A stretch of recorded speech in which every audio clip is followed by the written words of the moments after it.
to the Jolera Interview Series. I'm your host, Paolo Nibletto, the Chief Channel Business for Jolera. This series features prominent IT executives from the industry talking about the as-a-service market, technology innovation, leadership, and the overall marketplace.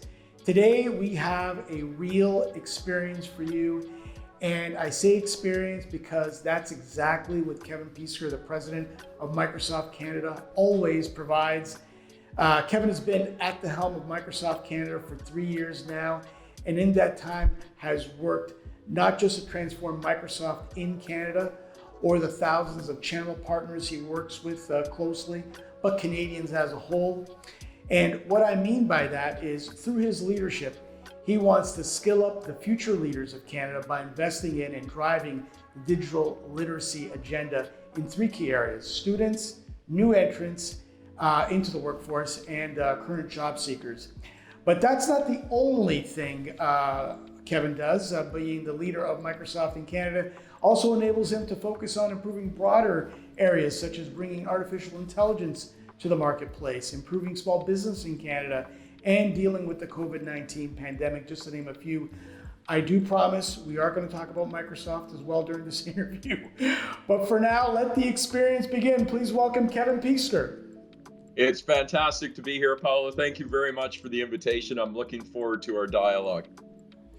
Kevin, thanks again for joining us today on the Jolera Interview Series. And I've had the privilege of introducing you. Obviously, I've interviewed you several times, but specifically on events and conferences over the past 10 to 15 years.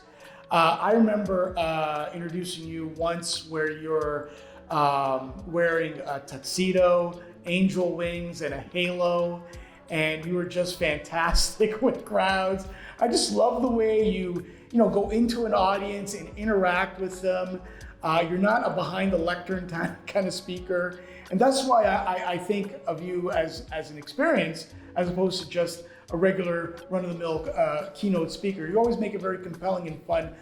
Let me ask you, why did you take this unconventional way of public speaking? Paolo, you're super kind. And yes, you and I have had fun at a few events for sure.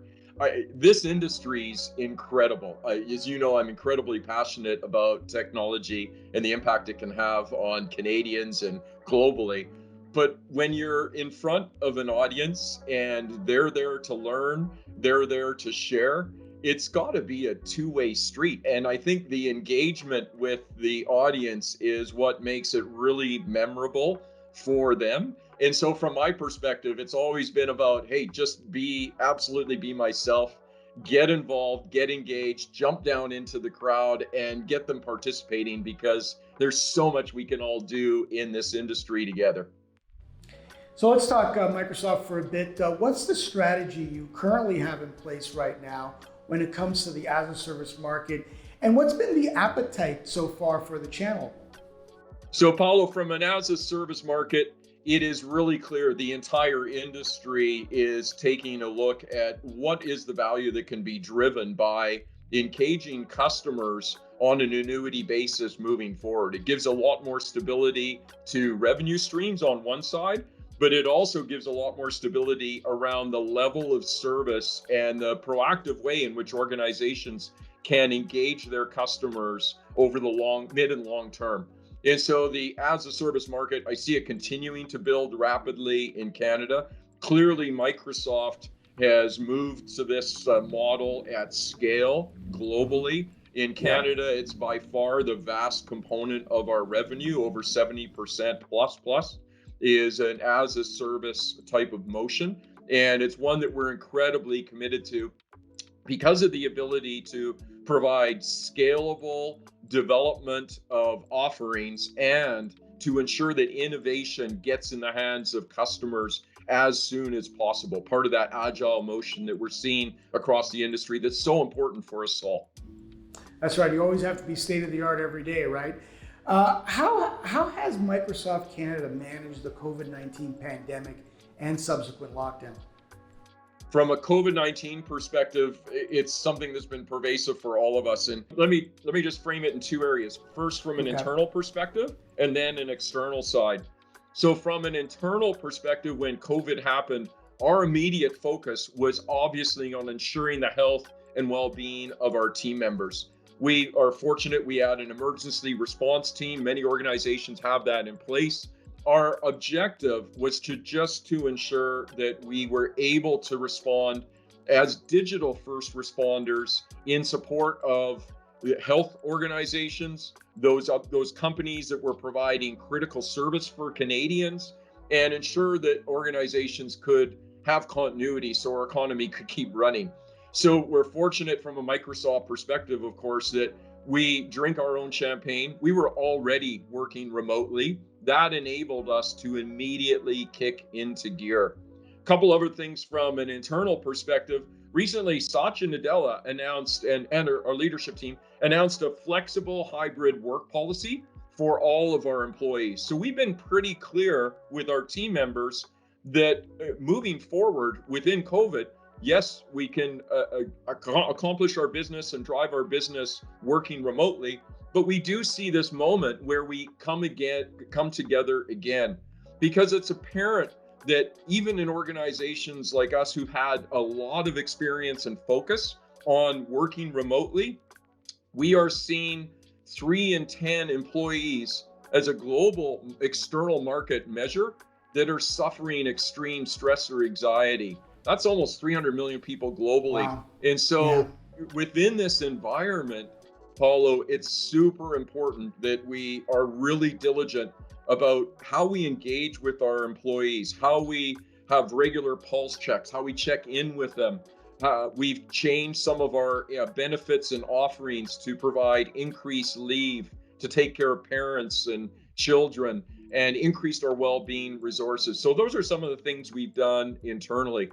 From an external perspective, this is where it really truly lights up, and our customer and partner experience has been incredibly critical for us. And as you know, we have an amazing partner ecosystem that services businesses from small to the largest, every form of government. So extending the ability for organizations to leverage the world's greatest platforms has been super, super important. So you also produced a piece of research that shows that the majority of Canadian business leaders, about 69%, are confident that their business will survive the pandemic, and that goes against the talk in the town about the COVID-19. I know you're always optimistic, but what makes this piece of research even make you more optimistic that a turnaround is imminent? I love that, Paolo. You know me well. You know me too well. I am optimistic, and there are some bright spots in the survey we did, which was of 670 business decision makers from various industries, literally coast to coast across our country. There was optimism. There was also challenge, and I was recently quoted. I'm calling it, or I'm seeing it as a bit of a Darwinian moment, where those organizations that have been able to take and leverage the benefits of technology to adapt, they've been able to not just survive, but thrive. While those organizations that have been, let's call it stagnant, have not responded to the external environment, they've been much more impacted by the circumstances that are surrounding us in the broader market economy. So as you mentioned, the majority, that 69% of leaders, they've told us that they're confident they will survive no matter whatever the next year brings. We're hearing the same thing, Paulo, from our customers. And what I've seen over and over again over the last 8 months of this situation of COVID is that those who put in place some digital strategies anchored in the cloud, anchored on data, have been fundamentally able to scale when the demand changed. So that Darwinian response, in a sense. We've also seen organizations across all sectors transform, whether it's in government and healthcare, moving all of their services online.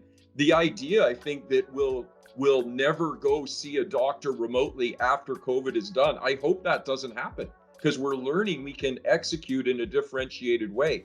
Right. Of course, education going virtual with hybrid learning models, restaurants and curbside pickup at retailers. we Canadians, we're resilient. And when we use the power of the cloud and technologies that are available to us, we see incredible outcomes, not just for our customers, but for the consumers of our customers and for all of Canadians. Yeah, it could be a real inflection point for this country. But Kevin, you bring up the concept of digital resilience, where organizations can have technology to adapt and thrive, which has definitely helped them get through these worst case scenarios like COVID-19. Can you explain that concept of digital resilience? Yeah, it's an interesting one, Paolo, which I think is, to your point, there's been a catalyst for change, an emergence of this requirement to not hang on to the analog processes or to the legacy architectures by which organizations were running their organizations. Digital resilience is really about agility. It's about speed of execution, and it's about taking the idea of response and then being able to architect that through an organization's systems and processes. And there's a couple of callouts from the survey, if I may, just Sure. from a data point. Well, many organizations have said they've taken a hit from the pandemic and have had to change the way they operate. Most, about 56%, say the pandemic has provided the catalyst for their company Yeah. to adopt new technology and new ways of working. Almost half said their digital transformation was overdue, and 2/3 of that group, just about 70%, say their businesses suffered amidst the pandemic because they were slow to put in place the tools and the frameworks that would give them digital resilience. And then further, another stat, it said that the digital transformation being overdue, 71% explicitly agreed that COVID-19 has been that catalyst. So going back to your point, in a way, there's so many negative things that have occurred out of COVID. If we can take a piece of positive benefit from COVID, it would be that it's in a way forced our organizations and our governments to rethink fundamentally how they are considering technology as the catalyst for future competitive advantage.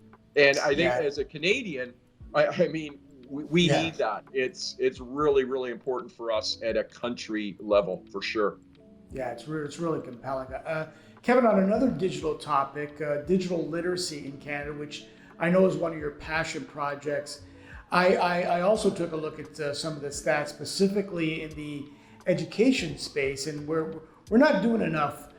Most educators are going out publicly and saying that they don't have the tools today or maybe in the near future to get the students skilled up for tomorrow. What are you doing as the president of Microsoft Canada to improve digital literacy for all Canadians?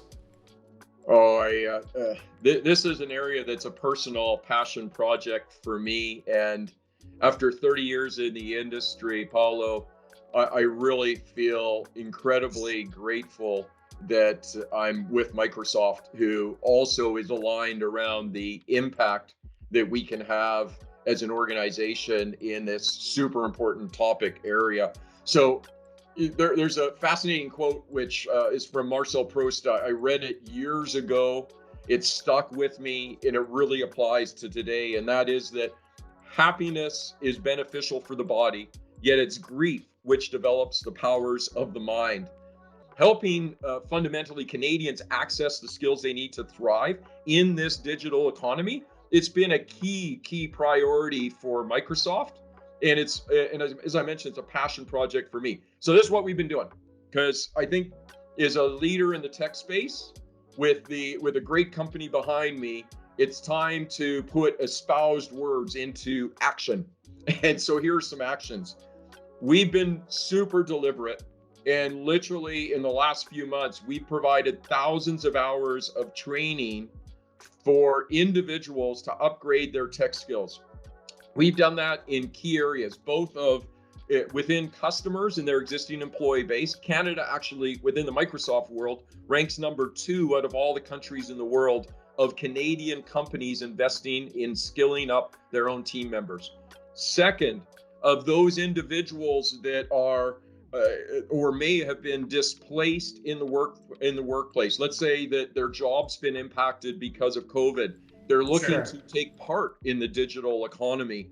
We have been deliberate in providing low to no cost training through Microsoft, LinkedIn, GitHub to bring digital skills to more than 25 million people worldwide.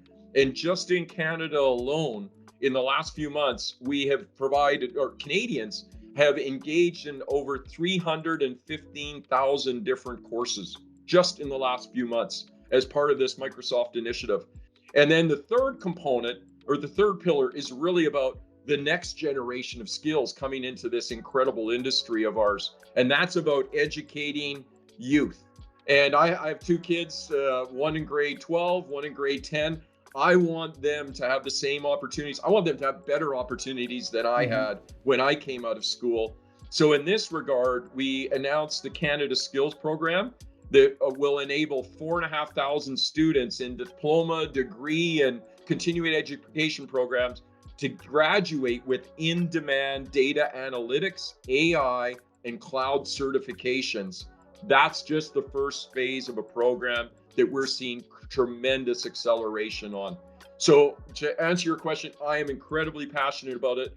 I know that many of my peers in the industry are as well, but we as the industry need to give back to build a foundation for economic success for this country, and it starts with skilling.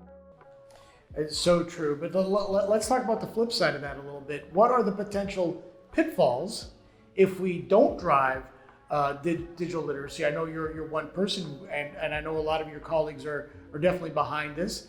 But how could it greatly impact Canadian competitiveness globally? I think, Paolo, we're already seeing the effects of us in a bit of malaise that we've had in this education imperative and skilling imperative for our country. Just recently, you probably read the Bloomberg Innovation Index placed Canada number 22. So that's 2-2. Yeah, I know. When it comes to innovation. I mean, in what world does a Canadian, or is a Canadian, satisfied with being ranked number 22? That's just not who we are. I saw that too. 20 years ago we were number 7. There you go. What's happened? Yeah, and so I think there's this again a real catalytic moment that has to be understood by business leaders outside of tech, business government leaders, education leaders. The absolute critical nature of us driving skilling is tied to the foundation of what our economy will look like in the future.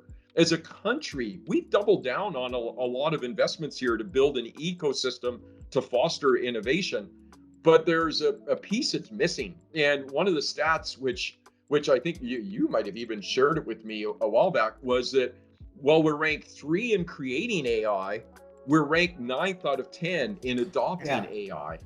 And the survey that we asked business leaders for their top reasons on lack of adoption and lack of a skilled workforce, they were the top reasons that we're not adopting technology. So going back to your the fundamentals of your question, what happens when we don't do the right thing of building a workforce with in-demand skills? Well, we lag as a country, we reduce global competitiveness, and our companies become incredibly challenged on the global stage in competing for revenue. And when that happens, there are fewer jobs and we have a malicious cycle occurring. The second piece is we do not get the potential of efficiencies out of government, which means a lower level of services for the citizenry, which again is inefficient and not the country we want to be in. So these pieces coming together are incredibly impactful for us in the country, and each one of us in the tech industry, I think we've all woken up to it. It's part of, and thank you for doing sessions like this, it's for business leaders to also understand their role and the imperative that they play in really building the capabilities of the country. Another aspect of that is diversity. And I remember your old boss, Michael Dell, I think he said it best about diversity and inclusion when he said, It's easy to make a diversity decision and build a unique team. Business is tough already without wanting to overlook anyone. I say this because, I mean, this is another area where you want to focus on in terms of your job at Microsoft Canada. What approaches have you taken in this area? Well, diversity and inclusion, I think the whole world's woken up to this one, Paolo, along with sustainability. There's been an awakening that has emanated and has allowed global voice, and it's incredibly appropriate. And diversity in many forms. There's all obviously the discussion and debate around what's the degree of representation of male, female in the tech space, Yeah. and we've got a ways to go in that regard. We're very deliberate about that. But then other components of diversity as well. Diversities in terms of accessibility, in terms of racial, in terms of economic background, educational background. So there's massive steps for us to take. From a Microsoft lens, diversity really does start with our mission. And our mission in itself is deeply inclusive. The idea, and I say it to pretty much in every employee meeting when I'm having an all hands, of linking back to the mission of empowering every person in every organization on the planet to achieve more, which fundamentally means that we expect each of us, no matter what our level, role, or function is, to play an active role in creating environments where people of diverse backgrounds are excited to bring all of who they are to do their best work. And this focus on diversity and inclusion starts with Satya, our CEO, and goes all the way through the organization.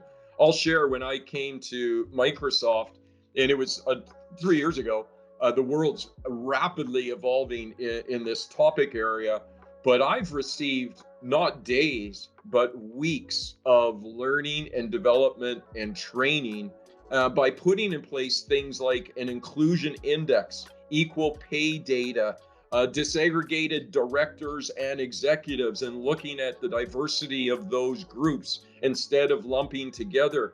The more we dive into the reality of our current position, the better we'll be able to take the steps and actions that will get us fundamentally into a stronger place as a leader, but also as a positive contributor to society. And that's really the direction that we want to be aimed at. And the commitment level from our leadership team is strong.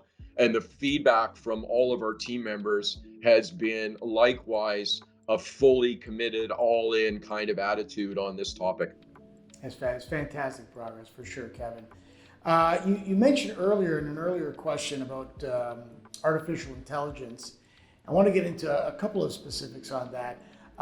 First of all, what's the grand vision for AI, how you see it, and how do you think it's going to integrate into our lives, and what are some of the benefits we may get out of it? Yeah, Paulo, it's pretty apparent, and the more I read, the more I understand I don't know enough in this topic, because artificial intelligence itself is already at the stage where it's incredibly pervasive in our lives today, but it will be that much more impactful moving forward. And I say that in a positive sense. I think there are a couple of components and angles which I'd approach this. First is, there needs to be, with artificial intelligence, a framework around it so that it is always utilized for good. And I mean that when it comes to explainability, accountability, ethical use of AI, the importance of trust in the systems that are so instrumental in how organizations run, governments run, scientific research is undertaken, is incredibly important. So that's one factor from an AI perspective. The second piece then is, well, as AI develops, what do we see? And recently, Microsoft announced the announcement of an AI supercomputer, which is really taking enormous power of compute to apply to data streams to allow us to get to predictive outcomes and decisions from data in a much differentiated way from how we are approaching it today. So a reimagining of potential outcomes from data through AI. And you're seeing this in a multitude of ways. I think a super practical way is around accessibility. And from an accessibility perspective, a great example would be within Teams. Teams, we just added another 50 million users every day onto Teams.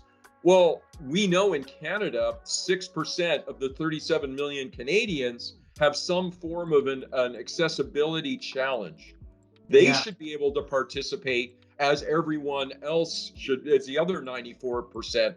How Yeah, can great idea. technology fundamentally enhance that experience?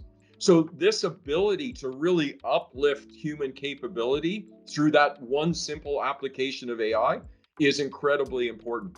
I think a third component would then be around areas of research and what's more important than dialoguing around COVID and accelerating the impact of AI searching through petabytes of data to be able to streamline and narrow down potential modalities of treatment for individuals. This idea of pinpoint medicine being able to be delivered through the power of compute matched with machine learning and the power of AI utilized in computation. The capabilities and the potential are endless. So the last piece I'll say is, as we think about this space, I think you hear sometimes naysayers. As long as we match and we're cognizant and deliberate in the first component about explainability, ethics, etc., then let's apply the development and power of compute embedded in every factor of the tool sets that we utilize to make our jobs easier and to make the outcomes much more successful across a wide range of industries across this country. So I promised the audience we talk a little bit about Microsoft and the hardware business. I think has been really a fascinating part of Microsoft's business. In the past, Microsoft only had mice to say that was their hardware business, and over time you added the Surface and I want to ask you, Kevin, what's new and innovative areas are you working on with the Surface and the rest of the hardware division? Sure. Well, I think you're forgetting a small consumer area called Xbox, which has Yes, many, Xbox, many millions Yes, of people. Especially through the pandemic, we've seen quite a spike in yeah, competition there. for No, sure. I get it. And a Surface was developed as a hero motion. You've seen other players in the industry copy some core features that were developed on Surface and that have become mainstream in business and education and other areas. We've also recently released the Surface Duo, so a new kind of a modality of engagement, which is that dual screen device that you can carry with you to be able to work and engage in multiple applications at once on a small handheld device is a new kind of form factor for the industry. That one's a super interesting area that I'm sure we'll see more development on. We expanded into laptop ranges, different sizes of laptop ranges. You will see more from Microsoft. I can't share the specific future plans because they get upset at me if I did, but I think you'll like it. The core though is we really have benefited from listening to our customers and our reseller partners on what works and what doesn't. Listen, you mentioned partners, and throughout your entire career, you've always been a channel advocate, and you've built tons of great ecosystems throughout your career. What aspirations do you have for the channel at Microsoft going forward? This is absolutely top of mind, Paolo, and I've been fortunate to participate with Gabriella, who leads our channel. Gabriella Schuster? Yep. Yeah, Gabriella, she's phenomenal, and both Gabriella and I have been tasked with presenting to Satya Nadella and our SLT on a number of strategic initiatives, which has been fantastic. So it's an area that I'm particularly passionate about. From a Canadian perspective, as I look across the ecosystem, The channel, I think, has a misnomer about being this entity. And as I evaluate where we are with the channel, I really see 6 different kind of sub paths to market, 6 different archetypes of organizations that are serving customers throughout the ecosystem. And that would, example would be ranging from global SIs, the Deloitte's, Accenture's, KPMG's, et cetera, of the world, who have their role in really assisting customers and organizations with what is their next step in the Horizon 2 and Horizon 3 of McKinsey's 3 Horizon model. How are they transforming and how are they reimagining their businesses and applying technology in that sense? And then there's this ecosystem at tremendous scale, and that would be the Ingram Micros of the world. Ingram Micro almost won, they were the runner-up for Partner of the Year for Microsoft, which a few years ago you would not have seen that even close. But what Ingram Micro is doing to accelerate the success of channel partners at scale, those organizations who are building as a service businesses that are really serving this incredible SMB market of Canada and doing it with cloud-enabled technologies that have put those customers in a position to be agile in this moment of challenge that we're seeing in the external market. I salute them. And so as I assess all market and our position in it, my desire, and Suzanne Galeesi, who leads the channel for us at Microsoft, our aligned mission along with my entire leadership team is we are a partner first organization.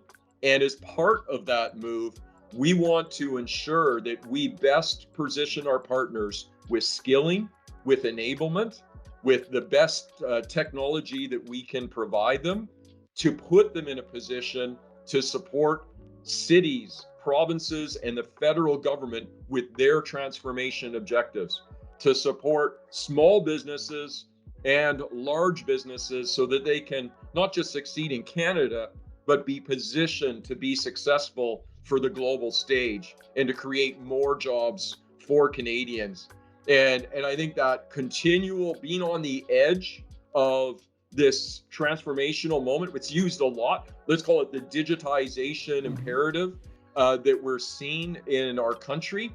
To be at the core of that as a partner ecosystem, it's absolutely an imperative. And we're there to support and to foster and provide whatever assistance we can along the journey. So I'm super bullish about our channel in Canada. So many incredibly diligent and committed people in that ecosystem to enhance Canada's future. My last comment here is from all of us in the ecosystem, 2 things that we should do and we can do is, number 1, continue to support educational institutions around building the next layer of skills. There are thousands of open roles in cybersecurity in this country, and that number will increase. So let's push our educational institutions to be building the capability required. The second is, let's not let up with the customer ecosystem and ensure that well aware that the time to act was a long time ago, and that they need to continually reassess their environment to ensure they're in a position where they are secure, so that they are not impacted and their employees therefore suffer in the short term and medium term from that impact. Kevin, again, the experience with you is always grand. Thanks again for your time today. Glad you're doing well. Please be safe with all of you and everyone else at Microsoft, the whole Microsoft Canada team. There you have it from me, Paolo, for the Jolera Interview Series. Until next time, so long.